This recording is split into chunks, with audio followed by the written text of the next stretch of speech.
A graça e a paz do Cordeiro de Deus, tudo bem? Vamos para mais um estudo do livro de Ruth. Abra aí livro de Ruth, capítulo 2. Nós vamos ler versículo 4, que diz o seguinte: Eis que Boaz veio de Belém e disse aos segadores: O Senhor seja convosco. Responderam-lhe eles: O Senhor te abençoe.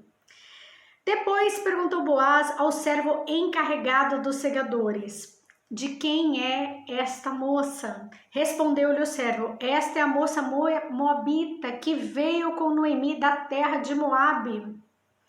Disse-me ela, né? Ela falou pro chefe dos segadores: Deixa-me rebuscar espigas e ajuntá-las entre as gavelas após os segadores. Assim ela veio desde pela manhã até agora e está aqui, pelo menos um pouco que esteve na choça. Vamos lá, vamos explanar isso daqui um pouquinho, né? Vamos lá, é muito interessante essa questão do Boaz com os empregados dele. Vamos lá, versículo 4 que a gente começou a ler, né, gente? A postura de Boaz com seus subordinados. Gente, olha que interessante.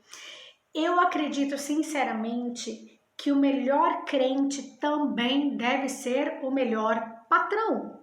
Não adianta você falar que você é cristão, mas você é um bicho do mato com seus subordinados, com seus empregados.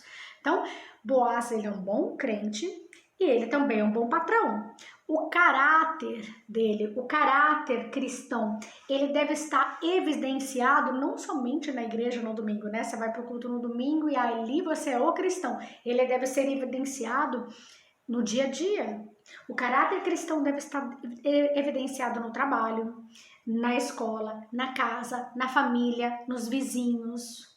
O caráter cristão, ele é uma prática diária, né? Não é só dia de culto, não. Vamos lá, os versículos 5 e 6, ele vai perguntar dela pro capataz lá da fazenda.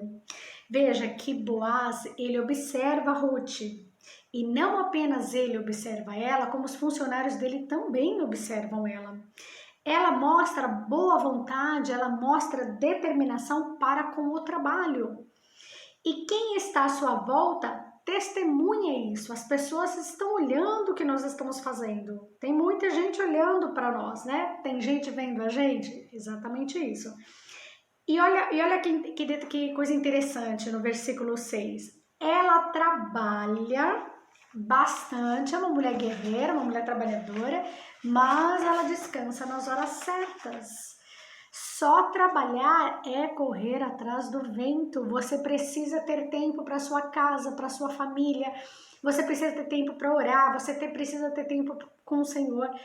Tem tempo para todas as coisas. Eclesiastes 3. Tudo tem um tempo determinado. E a Ruth sabia disso?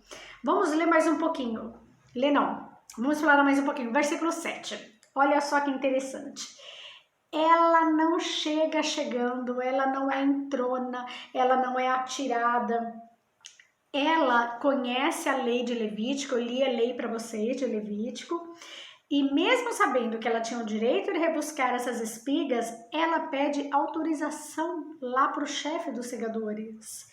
A humildade abre portas. Que você quer portas abertas na sua vida, você vai precisar ser humilde para essas portas se abrirem.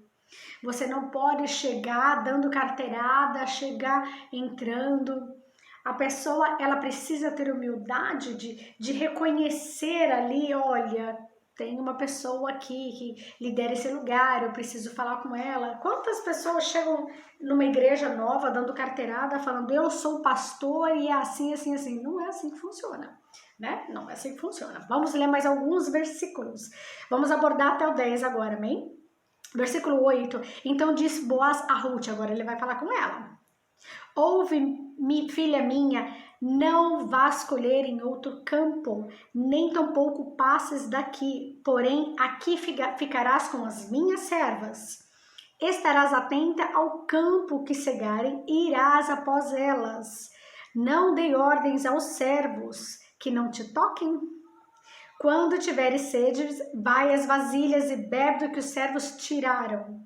Então ela, inclinando-se, olha a humildade de Ruth, Inclinando-se, rosto em terra, lhe disse: como é que me favoreces e fazes caso de mim, sendo eu estrangeira? Boaz, ele é generoso, ele é protetor com Ruth. Ela não se sente merecedora, né? Ela prostra lá o rosto em terra e fala: mas eu não mereço, eu sou uma estrangeira. Mas esse homem, ele é cuidadoso, ele é generoso, ele tá vendo as atitudes dela, ele sabe que é uma mulher humilde, ele sabe que é uma mulher trabalhadora. E ela, não se sentindo merecedora, ela se reconhece como estrangeira na terra. E não é isso que Jesus faz conosco. Veja, ele nos protege e ele dá muito mais do que nós merecemos. Romanos 8:32, né? Ele dá muito além do que nós pedimos para ele. Esse é o nosso Deus. Jesus é generoso conosco. Ele nos dá além do que nós pedimos. Versículo 11. Respondeu Boaz e lhe disse: bem me contaram tudo quanto fizeste à tua sogra, depois da morte de teu marido, e como deixaste a teu pai e a tua mãe e a terra onde nasceste, e vieste para um povo que dantes não conhecia. Queridos, as notícias correm, as notícias correm.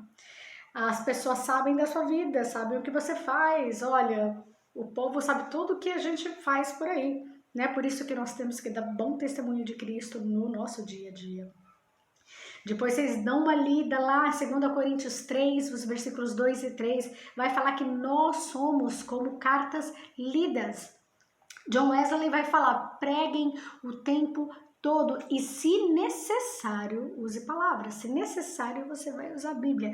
Como que você prega o tempo todo? Com a sua conduta. Como eu falei, você precisa ser cristão em todas as áreas. Não é só na igreja, não é só durante o culto. As virtudes de Ruth antecederam ela. Ela falaram dela, falaram bem dela.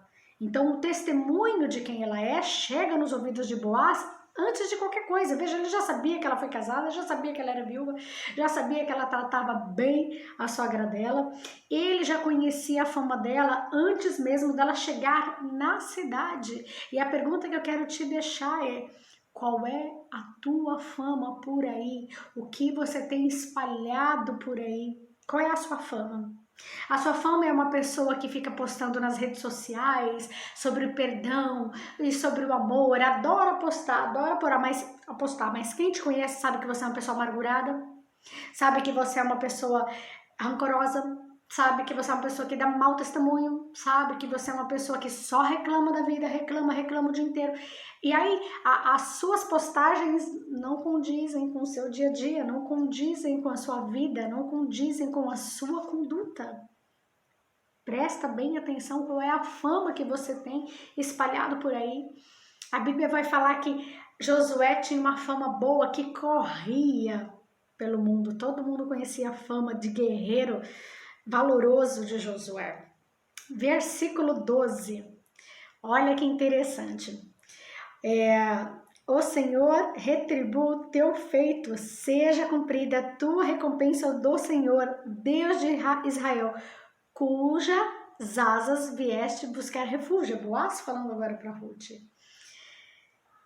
E diz o seguinte: disse ela, tu me favoreces muito. Agora Ruth falando para ele, eles estão num diálogo ali, né? Senhor meu, pois me consolastes e falasse ao coração da tua serva, não sendo nem eu uma das tuas servas.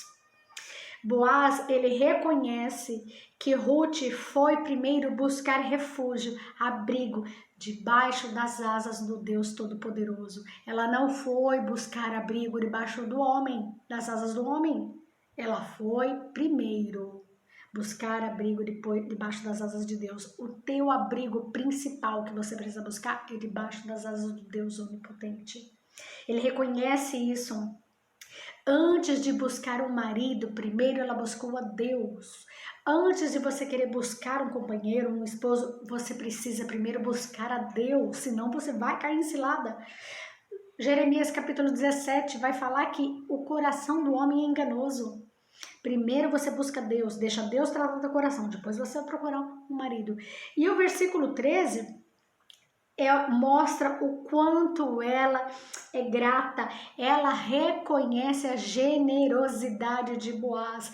E você tem reconhecido a generosidade das pessoas com a sua vida ou não? Você é só mais um interesseiro, só procura alguém quando você precisa daquele alguém, né? Você precisa de uma ajuda, você precisa de uma orientação, aí você procura, senão tanto faz. Você reconhece a generosidade das pessoas, você tem uma vida de gratidão, isso é uma conduta diária sua. Pensa nisso com carinho, já deu 10 minutos hoje de estudo do livro de Ruth. Eu espero que esse estudo te ajude a entender um pouco dessa história de Ruth inserida, como eu falei, no tempo de Juízes. Se você tiver alguma dúvida, pode deixar até nos comentários do YouTube e eu respondo com o maior prazer, com o maior carinho. Amém? Deus abençoe grandemente o seu dia. Até amanhã. Fiquem na paz do Senhor Jesus.